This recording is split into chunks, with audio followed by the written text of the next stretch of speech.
시대마다 중요하다라고 여기는 게 있습니다. 요즘은 특히 소통이 그렇게도 중요하다라고 합니다. 그렇죠. 어딜 가나 소통 이야기를 참 많이 합니다. 그렇다면 여러분, 요즘 자녀 세대 혹은 젊은 세대와 얼마나 소통을 하십니까? 내가 다른 세대와 얼마나 소통을 하는지 아는 척도 하나가 있습니다. 바로 그 세대의 은어를 아느냐 모르느냐입니다. 은어는 어떤 계층이나 부류의 사람들이 다른 사람들이 알아듣지 못하도록 자기들끼리만 주로 사용하는 단어를 일컫습니다. 혹시 젊은 세대의 은어를 얼마나 아십니까? 제가 문제를 몇 개 내왔습니다. 한번 편하게 맞춰보시기 바랍니다. 자, 첫 번째 문제는 쉬운 문제입니다. 아가 뭘까요? 네. 아이스 아메리카노입니다. 자, 여기까지는 쉽습니다. 자, 난이도를 조금 올려보겠습니다. 두 번째 문제입니다. 꾸안꾸가 뭘까요? 꾸안꾸. 예상보다 더 잘 맞추십니다. 네. 꾸민 듯 안 꾸민 듯입니다. 자연스럽게 멋을 낸 상태를 표현하는 단어입니다. 자, 이제 난이도를 대폭 상승시켜 보겠습니다. 자, 세 번째 문제입니다. 내또출은 뭘까요? 내또출. 어렵죠? 정답은 내일 또 출근입니다. 네, 벌써부터 직장인분들의 한숨이 여기까지 들립니다. 반복되는 일상에 대한 피로감을 나타내는 단어라고 합니다. 자, 이제 아쉬우니까 마지막 문제입니다. 마지막 문제.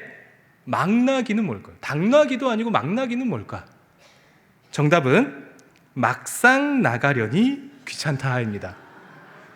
이런 경우가 있죠. 약속을 잡아놓고 나가려고 하는데 막상 귀찮은 겁니다. 아마 대부분 0개 아니면 1개, 많아야 2개 정도를 맞추셨을 겁니다. 그런데 혹시 여러분 중에 방금 문제를 풀면서 내가 이토록 젊은 세대를 모르다니 통탄한다. 내가 너무 잘못했다. 앞으로부터 젊은 세대와 소통을 해야겠다. 이렇게 굳은 결심을 하신 분이 계십니까? 아마 아무도 없을 겁니다. 없습니다. 이처럼 우리는 딱히 젊은 세대의 은어에 관심이 없습니다. 왜냐하면 굳이 그 그룹과 소통을 할 필요성을 못 느끼기 때문입니다. 이게 참 묘한 지점입니다.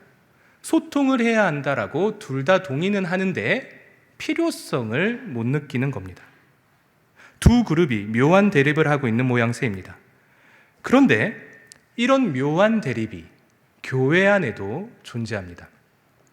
교회는 거칠게 나누면 내부인 그룹과 외부인 그룹으로 나눌 수 있습니다.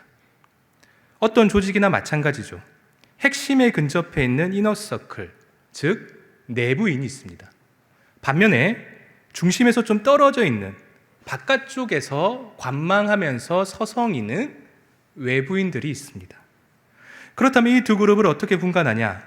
참 재밌게도 그 교회만의 은어를 얼마나 알고 있느냐 모르느냐로 분간을 합니다.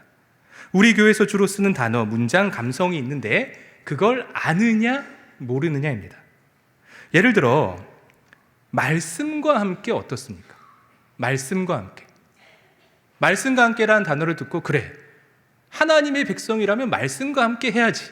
이러면 신일교회를 모르는 분인 겁니다. 우리 신일교회 성도들은 말씀과 함께가 뭔지가 다 알죠. 반응이 다른 겁니다. 자, 그렇다면 이제 이러한 원리를 좀 더 넓게 보편적으로 적용해 보겠습니다. 우리 기독교에는 기독교에 깊숙이 들어온 자만이 아는 어떤 핵심 비밀이 있습니다. 신적인 지식이나 지혜 정도로 표현할 수 있을 것 같습니다. 그리고 그러한 비애를 맛본 자들만 쓰는 표현과 감성들이 있습니다. 그래서 그걸 알고 그 표현을 쓰면 상대방은 이렇게 반응합니다. 오, 당신 뭔가 알고 있군요. 뭔가를 아는 사람이군요. 이러면서 평가를 올립니다.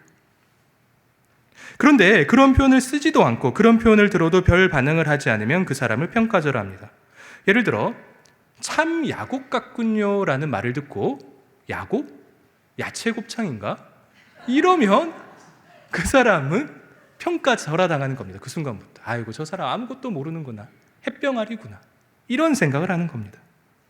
그런데 여기서 난감한 점은 그 평가절하당한 상대방도 굳이 그걸 알고 싶어 하지 않는다는 겁니다. 아니, 뭘 그렇게 성경을 열심히 읽냐? 그리고 모임은 왜 그렇게 자주 가냐? 아니, 그냥 교인이면 매주 예배 드리고, 그리고 바쁘면 빠질 수도 있지. 가족여행 가야 되고, 친구 모임 가야 되고. 그게 정상 아니냐? 그게 올바른 종교생활 아니냐? 균형 있는 종교생활 아니냐? 이렇게 생각을 합니다. 이처럼 교회 내에도 내부인과 외부인으로 갈립니다. 오늘 본문은 이 두 부류의 사람들, 즉 기독교의 핵심 비밀을 대하는 내부인과 외부인들이 어떤 자세를 가지고 어떻게 살아가야 하는지를 알려주는 말씀입니다. 한번 본격적으로 오늘 본문을 살펴보도록 하겠습니다. 우리 마가복음 4장 21절을 함께 읽겠습니다. 함께 읽습니다. 시작. 또 그들에게 이르시되 사람이 등불을 가져오는 것은 말 아래나 평상 아래에 두려 함이냐 등경 위에 두려 함이 아니냐. 아멘. 그들에게 이르시되, 주어는 나와 있지 않지만 마가복음의 흐름을 볼 때 주어는 분명 예수님입니다. 예수님이 그들에게 이르시되입니다. 예수님이 그들에게 이르시되. 그러면 그들은 누굴까요? 그들이 누군지 알려면 마가복음 4장 전체의 흐름에 대해 알아야 합니다. 마가복음 4장은 그 유명한 네 가지 땅에 떨어진 씨에 대한 비유 말씀입니다. 내용은 간단합니다. 씨가 네 가지 땅에 떨어지고 각 땅에 떨어진 씨가 어떻게 되는지에 대한 말씀입니다. 첫 번째 씨는 길가에 떨어진 씨입니다. 두 번째 씨는 흙이 얕은 돌밭에 떨어진 씨입니다. 세 번째는 가시떨기에 떨어진 씨고요. 마지막으로 네 번째는 좋은 땅에 떨어진 씨입니다. 이 씨들에 대한 비유 말씀입니다. 유명한 비유죠. 그런데 이 비유 말씀을 누가 들었을까요? 청중이 누굴까요? 우리 같은 본문인 마가복음 4장 1절에서 2절을 보겠습니다. 제가 한번 읽어보겠습니다. 예수께서 다시 바닷가에서 가르치시니 누가 모여듭니까? 큰 무리가 모여들거늘. 예수께서 바다에 떠있는 배에 올라앉으시고 온 무리는, 여기서 온 무리는 당연히 큰 무리겠죠. 큰 무리는 바닷가 육지에 있더라. 이에 예수께서 여러 가지를 비유로 가르치시니 그 가르치시는 중에 그들에게 이르시되, 큰 무리에게 이르시되입니다. 이러고 곧바로 예수님께서 네 가지 땅에 대한 비유 말씀을 하십니다. 이처럼 네 가지 땅에 대한 비유 말씀은 큰 무리 모두가 들었던 말씀입니다. 큰 무리들, 이들은 분명 어느 정도는 예수님께 흥미를 가졌던 사람들입니다. 왜냐하면 굳이 시간을 내서 바닷가까지 온 사람들입니다. 그리고 굳이 예수님의 말씀을 들을 정도의 수고를 들인 사람들이기 때문입니다. 그런데 이 비유 말씀 이후 약간의 시간이 흐릅니다. 같은 본문인 4장 10절에서 11절을 보겠습니다. 제가 읽어보겠습니다. 예수께서 홀로 계실 때에 함께한 사람들이 12 제자와 더불어 그 비유들에 대하여 물으니 이르시되 하나님 나라의 비밀을 너희에게는 주었으나 외인에게는 모든 것을 비유로 하나니. 아멘. 예수님의 비유 말씀 이후 대부분의 사람들이 떠나고, 즉 큰 무리가 떠나버린 겁니다. 대다수의 무리가 떠나고 소수의 사람이 남습니다. 오늘 본문에 따르면 예수님을 떠나지 않고 예수님과 함께한 사람들과 12 제자들입니다. 이들은 뭐가 중요한지 아는 자들입니다. 그래서 끝까지 예수님 곁에 남고 예수님이 가르쳐 주신 비유에 대해 질문합니다. 그래서 예수님이 12절부터 오늘 본문 직전인 20절까지 이 비유에 대해 하나하나 정확하게 해석해 주십니다. 즉, 비밀을 알려주신 겁니다. 이 소수의 무리들에게 알려주신 겁니다. 그리고 나오는 말씀이 바로 오늘 본문의 시작인 21절입니다. 21절 초반을 한번 보겠습니다. 이렇게 나옵니다. 또 그들에게 이르시되. 또 그들에게 이르시되. 그럼 여러분, 오늘 본문에 나오는 그들이 누굽니까? 당연히 예수님 곁에 남아있던 자들과 12 제자들입니다. 즉 오늘 본문의 그들은 영적으로 깨어있는 자들, 예수님의 비밀을 아는 내부인입니다. 이런 내부인에게 예수님이 말씀을 하십니다. 21절 중반입니다. 사람이 등불을 가져오는 것은 말 아래에나 평상 아래에 두려 함이냐, 등경 위에 두려 함이 아니냐. 아멘.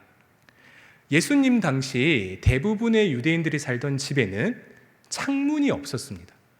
왜냐하면 당시 그 지역에는 기온이 높고 햇볕이 강했기 때문에 창문을 만들면 집안의 기온이 너무 높아지는 겁니다. 그러니까 창문을 못 만드는 겁니다. 그리고 또 당시에는 도둑과 강도가 너무 많았기 때문에 창문을 만들 수가 없었습니다. 창문만 만들면 그 문으로 도둑이 들어오는 겁니다. 그러니까 창문을 못 만드는 겁니다. 그리고 결정적으로 창문을 달 정도의 기술이나 자재가 부족했습니다.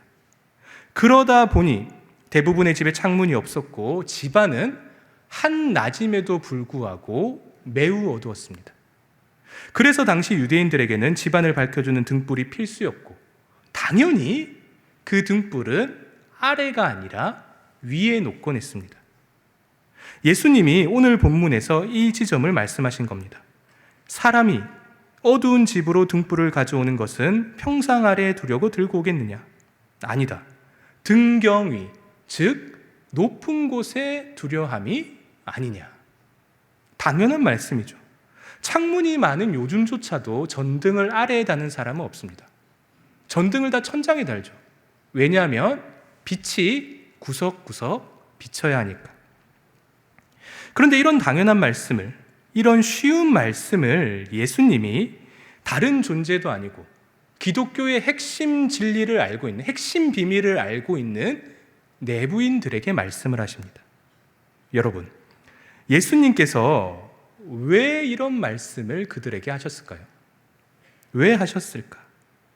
설마 내부인들이 어리석게도 등불을 아래에 달고 있거나 바구니 속에 가둬놓기라도 한 것일까? 예수님의 의도가 뭘까요? 예수님의 의도는 등불이 무엇인지 알면 쉽게 이해가 됩니다.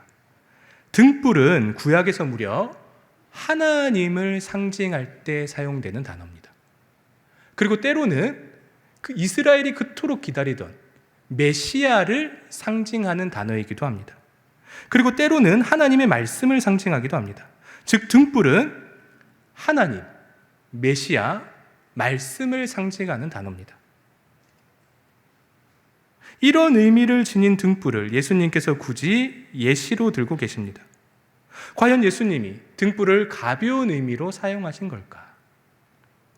그리고 또 이와 더불어 등불이 들어간 문장을 직역해보면 예수님의 의도를 더 확신할 수 있습니다. 잠시 직역한 문장을 보도록 하겠습니다. 직역을 하면 이렇게 읽을 수 있습니다. 등불이 들어오는 것은 말 아래나 침상 아래 놓이려 함이냐, 등잔대 위에 두려 함이 아니냐. 보시는 바와 같이 등불이 목적어가 아니라 주어로 쓰이고 있습니다. 보통은 사람이 등불을 들고 들어와야 합니다. 등불이 스스로 들어올 수가 없죠. 발이 있는 것도 아니고 사람이 이렇게 들고 와야 하는 겁니다. 그런데 오늘 본문을 보시면 등불이 스스로 들어온다라고 합니다. 문법적으로 아주 어색한 문장입니다. 그런데 굳이 마가는 이 등불을 마치 의지가 있는 존재처럼 그리고 있습니다. 거기에 등불에 정관사를 붙입니다. 그냥 등불이 아니라 이 등불입니다. 여러분, 마가가 왜 이런 어색한 문장을 썼을까요? 그 이유는 이 등불이 메시아이신 예수님이기 때문입니다. 정리를 하면 우리는 예수님 또는 예수님과 관련된 진리를 바닥이 아니라 천장에 달아야만 합니다. 왜냐하면 그래야지만 빛이신 예수님께서 구석구석 자신을 비춰주실 수 있기 때문입니다. 그런데 예수님은 내부인들에게 왜 등불을 아래에 숨겨놓느냐라고 말씀하십니다. 이 말인 즉슨 내부인 그들이 핵심 비밀을 숨기려 하고 있고, 또는 아직 숨기지는 않았어도 은근히 자신들만 알고 있는 걸 좋아한다라는 겁니다. 여러분, 오늘 본문에 등장한 내부인은 은연중에 이 비밀스러운 지식을 자신들끼리만 소유하고, 그것을 통해 자신들만의 세력을 만들고 자신들만의 이득을 취하려 하고 있습니다. 이게 과연 옳은 행동일까? 분명 앞선 이야기에서 그들이 진리를 보는 눈을 가져서 예수님의 비유에 집중한 건 사실입니다. 그리고 예수님이 그들에게만 비유를 풀어주신 것 또한 사실입니다. 그래서 아마 그들의 콧대는 어마어마하게 높아졌을 겁니다. 내가 영적 엘리트란 겁니다. 저 사람들이랑은 다르다. 나는 영적 엘리트다입니다. 하지만 여러분, 예수님께서 그들에게 비밀을 알려주신 것이 그 비밀을 평생토록 그들만 소유토록 하기 위함입니까? 그래, 너희만 이게 소중하다는 걸 눈치챘으니까 평생 너희만 간직하고 다른 사람은 알려주지 말거라. 이게 예수님의 의도입니까? 절대로 그렇지 않습니다. 왜 그러냐? 오늘 본문 22절을 보겠습니다. 개역개정은 문장이 조금 복잡해서 공동번역으로 보겠습니다. 우리 22절을 함께 읽겠습니다. 시작. 감추어둔 것은 아멘. 여러분, 예수님이 내부인에게 알려주신 비유들, 즉 비밀은 언젠가는 알려질 것들입니다. 분명 내부인이 과거에 더 뛰어났던 것도 사실이고, 그로 인해 기독교의 핵심 진리에 더 근접한 것 또한 사실입니다. 그러나 예수님은 그 상태 그대로 굳어지길 원하지 않으십니다. 왜냐하면 예수님은 우리 모두를 사랑하시기 때문입니다. 일부가 아니라 우리 모두가 다 예수님께로 돌아와 복음을 깨닫길 원하시는 겁니다. 그런데 나름 예수님의 측근으로 인정받는 내부인들이 그룹을 만들고 자기들끼리만 침묵을 다지고 있습니다. 예수님께 혼이 나야 할 상황인 겁니다. 자, 이제까지는 내부인의 관점에서 바라봤다면 이제는 외부인의 관점에서 바라보도록 하겠습니다. 사실 외부인은 내부인의 삶에 그다지 관심이 없습니다. 우리가 어린 세대에 관심이 없는 것과 비슷합니다. 이걸 오늘 본문이 포함된 마가복음 4장에 비유하자면 다음과 같습니다. 내부인에게는 예수님의 비유가 너무나 소중합니다. 하나님의 계시로 인해 맛볼 수 있는 그 희열을 아는 자라면, 그 신적 지식의 희열을 아는 자라면 그것을 쥐고 절대로 놓지 않습니다. 설사 내 전 재산을 내놓는다 하더라도 그것을 놓지 않습니다. 왜냐하면 그것이 세상에서 가장 소중한 보물이라는 것을 알기 때문입니다. 그러나 외부인은 다릅니다. 이들은 예수님께 어느 정도의 관심은 있지만 내 소중한 것을 바칠 만큼의 애정은 없습니다. 그러니까 비유만 듣고 돌아가는 겁니다. 집으로 가는 겁니다. 외부인들이 이런 식으로 살던 와중에 오늘 본문을 보게 됩니다. 오늘 본문을 보니까 그냥 가만히만 있어도 등불이 바닥에서 천장으로 올라가 나를 비춰줄 것만 같습니다. 그래서 외부인들이 이런 생각을 합니다. 결국은 다 비칠 건데 이대로 있을까? 괜히 예수님 주변으로 가서 고생하느니 그냥 가만히 있자. 저기 12제자 봐봐라. 엄청 고생하지 않느냐. 마치 우리가 주로 예시로 드는, 그래, 죽기 전까지 실컷 즐기다가 죽기 전에 회심하면 좋을 것 같다와 비슷한 상황인 겁니다. 이게 외부인들의 솔직한 생각입니다. 내가 손해보지 않을 만큼의 적당선을 타며 신앙생활을 하는 것입니다. 이런 이들에게 예수님이 말씀을 하십니다. 23절입니다. 들을 귀 있는 자는 들으라. 아멘. 귀는 우리 모두가 알다시피 듣기 위해 존재하는 기관입니다. 그런데 예수님은 그냥 귀가 아니라 들을 귀가 있는 자는 들으라고 하십니다.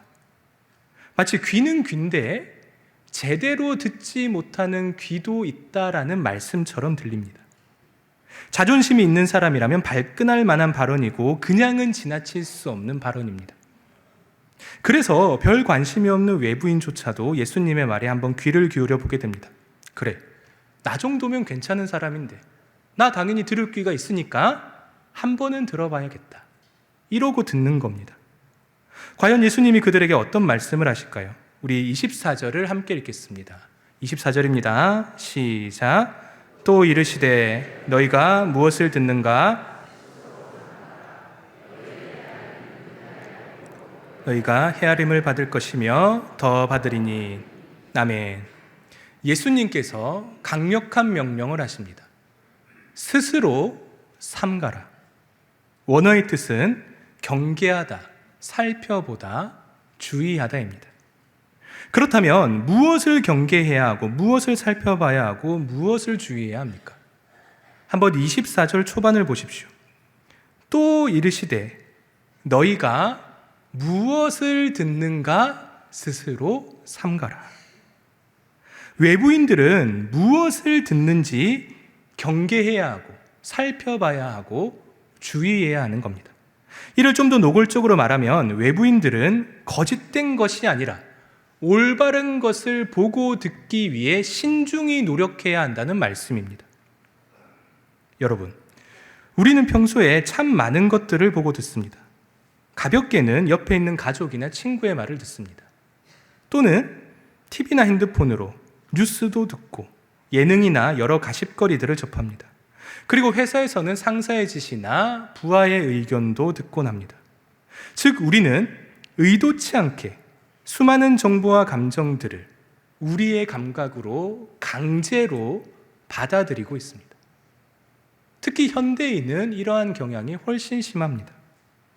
그런데 문제는 무의식적으로 받아들인 그 정보와 감정들이 우리를 서서히 바꿔간다라는 겁니다. 예를 들어 혹시 여러분 주변에 부동산 이야기만 하시는 분이 계십니까? 만약 그렇다면 여러분도 서서히 그렇게 바뀌게 될 겁니다. 아니면 혹시 자녀의 성적 걱정만 하시는 분이 계십니까? 그렇다면 여러분도 서서히 그렇게 바뀌게 될 것입니다. 그래서 우리는 수많은 정보와 감정 중에 무엇을 선택하여 나의 눈과 귀에 보고 들리게 할지 스스로 경계하고 살펴보고 주의해야만 하는 겁니다. 그런데 만약 그렇게 하지 않는다면 다음과 같이 됩니다. 24절 후반을 보겠습니다. 이렇게 나옵니다. 너희의 헤아리는 그 헤아림으로 너희가 헤아림을 받을 것이며. 만약 우리가 스스로 삼가지 않는다면 우리는 내가 노출된 그 정보와 감정에 지배당하여 그 정보와 감정대로 세상을 헤아리게 될 것입니다. 헤아리다, 메트레오라고 하는데요, 뜻은 제다입니다. 치수를 제다할 때 그 제다입니다. 방금 들었던 예화로 비유하자면 다음과 같습니다. 내 주변에 자녀의 성적 걱정을 하는 사람이 있습니다. 그분의 정보를 너무 여과 없이 듣다 보니까 나도 그 생각에 지배당하게 됩니다. 그래서 어떻게든 자녀의 성적을 위해 시간을 확보하려 합니다.